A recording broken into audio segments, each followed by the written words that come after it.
This was a really challenging fraction problem from last week. It reads, a rectangle below is composed of squares that measure 2.5 centimeters on each side.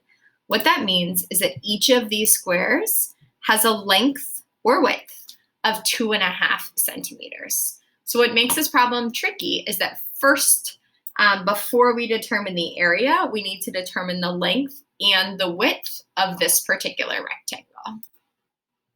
Now to determine the length of this rectangle, I can do 2.5 times 5. That's because each of these squares here has a length of 2.5. So I can repeatedly add 2.5 5 times, or do 2.5 times 5 to determine the length of the rectangle.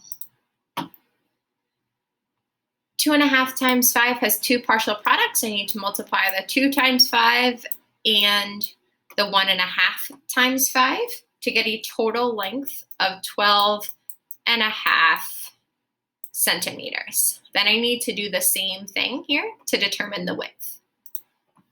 Since the width is made up of these 3 squares, I need to take the length or width of each of the squares, 2.5, multiply that by the number of squares to get the width of this shape. Again, I have two partial products here. I'm multiplying the 3 times the 2. I'm multiplying the 3 times the 1.5 to get a total width of 7.5 for this rectangle. The last step here is multiplying together the length times the width. Now, when I multiply together the length times the width, I'm going to have 4 partial products because I'm multiplying together these two mixed numbers. So I multiply together the fractions and the whole numbers to get my 4 partial products here. And then I create a common denominator and add them all up. And I determine that the total area of the rectangle is 93.75 centimeters squared.